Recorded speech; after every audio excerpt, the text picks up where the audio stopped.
नमस्कार, स्वागत है आपका। आप देख रहे हैं द न्यूज और मैं रानी गुप्ता आपके साथ। बड़ी खबर सामने आ रही है कर्नाटका से। आपको बता दें कि जब से कर्नाटका में सिद्धारमैया यानी कि कांग्रेस की सरकार आई है तभी से लगातार तानाशाही का रवैया देखने को मिल रहा है।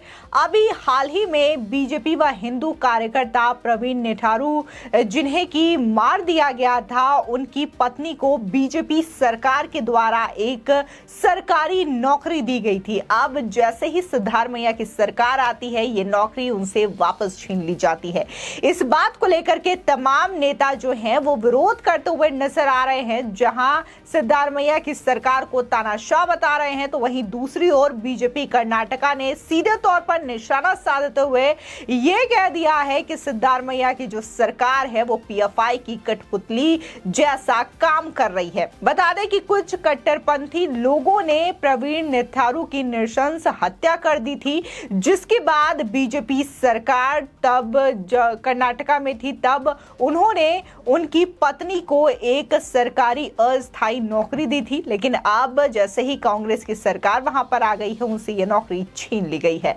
तो वहीं दूसरी ओर देखने को मिला कि कैसे जो प्रियांक खड़गे ने बयान दिया था आरएसएस और बजरंग दल को बैन करने को लेकर के, तो इसको लेकर के बीजेपी अब भड़क चुकी है।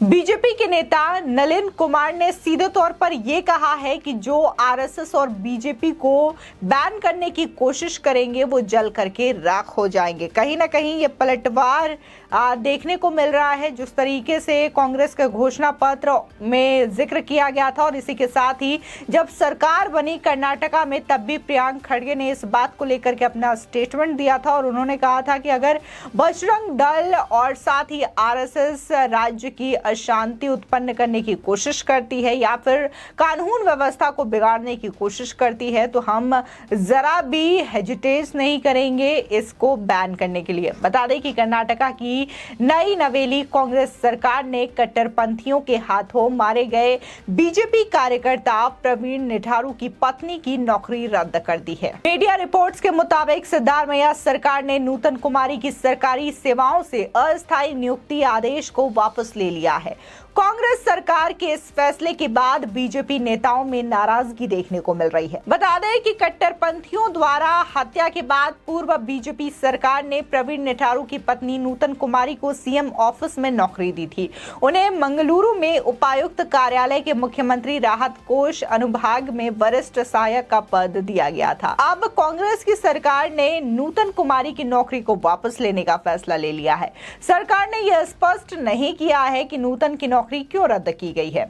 वही मीडिया रिपोर्ट्स के सूत्रों के हवाले से कहा जा रहा है कि जब सरकार बदलती है तो आमतौर पर अस्थायी कर्मचारियों को पद छोड़ने के लिए कहा जाता है। नूतन कुमारी की सरकारी नौकरी को लेकर विशेष विचार नहीं किया गया है। हालांकि बीजेपी नेताओं को सरकार का यह निर्णय पसंद नहीं आया।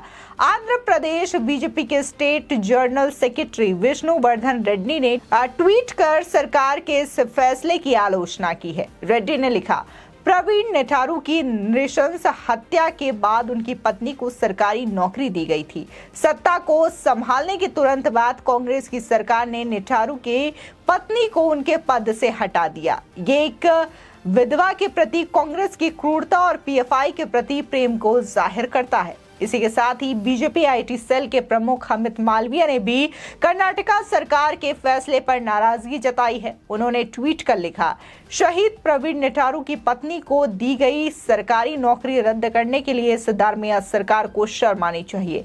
बैन लगने से पहले खूंखार संगठन के गुंडों ने उनकी हत्या कर दी थी। जब आपको लगता है कि कांग्रेस अब इससे नीचे नहीं गिर सकती, तब वो एक और नया निचला स्तर छू लेती है। आपको बता दें कि पोल्ट्री का कारोबार चलाकर परिवार का भरण करने वाले बीजेपी युवा मोर्चा के सक्रिय कार्यकर्ता की हत्या 26 जुलाई 2022 को कर दी गई थी। कर्नाटका के दक्षिण कन्नड़ के बेल्लारे में दुकान से घर लौटते समय पीएफआई के कट्टरपंथी लोगों ने उन पर धारदार हथियारों से हमला कर दिया था। हत्यारे बाइक पर सवार हो आए थे। हमले में बुरी तरीके से जख्मी प्रवीण को अस्पताल ले जाया गया, लेकिन उनकी जान नहीं बचाई जा सकी। वहीं दूसरी ओर बात करें तो कर्नाटका की सिद्धारमैया सरकार में मंत्री प्रियांक खड़गे के बजरंग दल और आरएसएस पर बैन लगाने के बयान पर राज्य बीजेपी अध्यक्ष नलिन कटिल ने पार्टी को आड़े हाथ लिया है। उन्होंने कहा कि कांग्रेस ने अगर बैन लगाने की कोशिश भी की तो वो जलकर राख हो जाएंगे। बता दें कि कर्नाटका बीजेपी अध्यक्ष ने कहा कि प्रधानमंत्री नरेंद्र मोदी आरएसएस के स्वयं सेवक हैं जो सेंट्रल पोजीशन में हैं और हम सभी आरएसएस के स्वयं सेवक हैं। उन्होंने आगे कहा कि नेहरू से लेकर इंदिरा गांधी, नरसिम्हा राव सरकार ने आरएसएस पर बैन लगाने का प्रयास किया था लेकिन वो सफल नहीं हुए। वहीं आज अगर कांग्रेस बजरंग दल और आरएसएस पर बैन लगाने का प्रयास करती है तो ये पार्टी जलकर राख हो जाएगी। नलिन कटिल बोले कि प्रियांक खड़गे देश का इतिहास जान ले, उन्हें इस प्रकार के बयान देने से पहले सोच विचार जरूर करना चाहिए।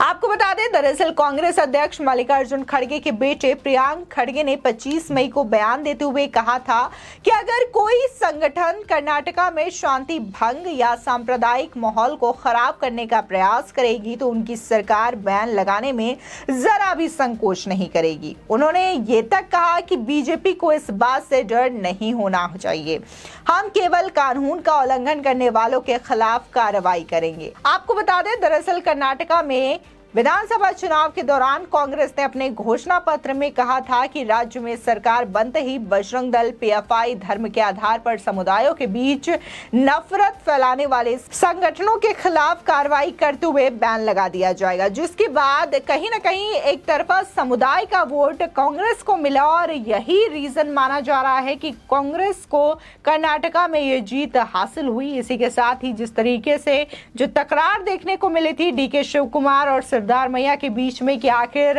राज्य का सीएम कौन बनेगा, तो इस मसले पर भी हाई कमान को अपना आदेश जारी करना पड़ा था, जिसके बाद सिद्धारमैया ने सीएम पोस्ट संभाला तो वहीं डीके शिव कुमार ने डेप्यूटी सीएम का पदभार संभाला है। फिलहाल जिस तरीके से लगातार बयानबाजी का जो सिलसिला है बजरंग दल और आरएसएस को लेकर के वो अभी भी जारी है, जहां इसकी शुरुआत घोषणा पत्र के द्वारा हुई जब कांग्रेस ने अपने घोषणा पत्र में बजरंग दल और आरएसएस को बैन करने की बात कही, तो इसी के बाद से लगातार राज्य में जो माहौल था वो कांग्रेस के खिलाफ था। तमाम बीजेपी के जो नेता थे इस बात का विरोध कर रहे थे, लेकिन अब जैसे ही कर्नाटका में कांग्रेस सत्ता में आ गई है तब भी कांग्रेस की तानाशाही देखने को मिल रही है और अब प्रियांक खड़गे ने भी ये स्टेटमेंट दे दिया है कि वो बैन कर सकते हैं और बैन करने को लेकर के वो जरा भी संकोच नहीं करेंगे।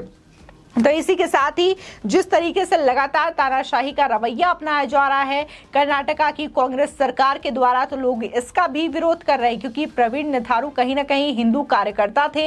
जिस तरीके से उनकी बेरहमी के साथ हत्या की गई थी इस बात की सभी ने निंदा की थी, लेकिन जब बीजेपी सरकार के द्वारा उनकी पत्नी को अस्थायी नौकरी दी जाती है तब इसी नौकरी को कांग्रेस सत्ता में आते ही छीन लेती है। फिलहाल इस खबर को लेकर के आपकी क्या राय है हमारे कमेंट सेक्शन में जरूर बताएं। आगे की और भी अपडेट के लिए चैनल को सब्सक्राइब करना ना भूलें।